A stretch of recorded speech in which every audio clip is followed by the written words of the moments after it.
নাটক। আজকে তোমার ভাই আমার অকথ্য ভাষায় গালাগালি করছে, আর এই গালাগালিতে তোমার মায়ের সায় ছিল। তুমি তো জানো না, যখন তখন তোমার ভাই আমার ঘরে ঢুইকা চেক করে যে আমি কি করতেছি। এমনি তো থাকা যায় না। হ্যাঁ, এমনি যদি থাকি আমি তো দম আটকে মইরা যাব। তুমি তুমি তুমি বাংলাদেশে আসবা নাকি তোমার তালাক দিয়ে আমি অন্য বেটার বিয়ে করব? বলো। ঠিক আছে, আমি আসতেছি যত দ্রুত সম্ভব। আসো, আর শুনো, যতক্ষণ তুমি না আসবা ততদিন কিন্তু আমি আমার বাপের বাড়িতে থাকবো, ওই বাড়িতে যাবো না।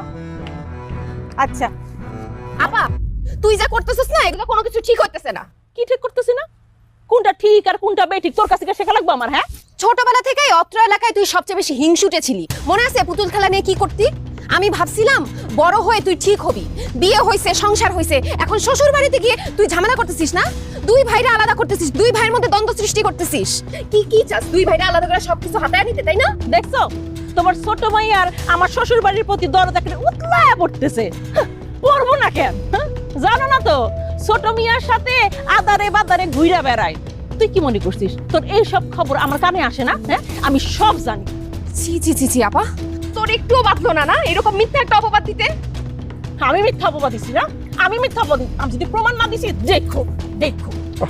কি শুরু করলো? আমি তো পুরো আউলাই দিতেছি। এই দুইটা মাই আমি একটা মাথাটা খায় ফেলে দিচ্ছিস নাকি?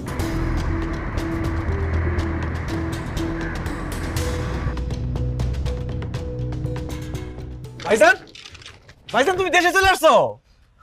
আগে থেকে জানালে না কেন? আগে জানাইলে তো আমি অটো নিয়ে স্ট্যান্ডে আসতাম। বাবা মানিক, এই কয়দিন তোর মুখটা এরকম শুকায় গেছে কেন?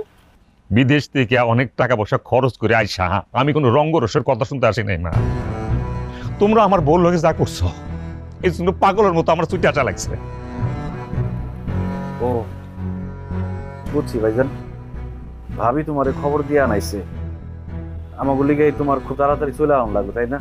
ভাইজান তুমি অনেক দূর থেকে আইছো, তোমার এখন মাথা গরম, তুমি বসো, আমি ডাব কেটে দিই, মাথা ঠান্ডা করো, তারপর সবকিছু শুনে তুমি একটা সিদ্ধান্ত দিও। ভাইজান তুমি মাথা গরম করো না। এইখানে শোনাশোনি কিছু নাই।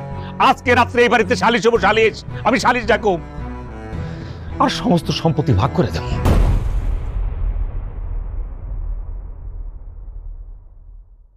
ভাইজান তুমি কি করতেছো এইসব? তোমার দুটো পায়ে ধরি, তুমি বিচার ডাইকে আমাকে মান সম্মান এরকম নিলামে তুলো না। আমাকে যা আছে সব তো তোমারই ভাইজান। আমরা নিজেরা বৈশা কথা কয়ে সবকিছু ঠিকঠাক করে ভাবলাম, সমাধান করে ভাবলাম। তুমি কাউরে ডাইকো না ভাইজান। না, পারুম না। যা হইব সালিশ হইব। মানিক, মানিক,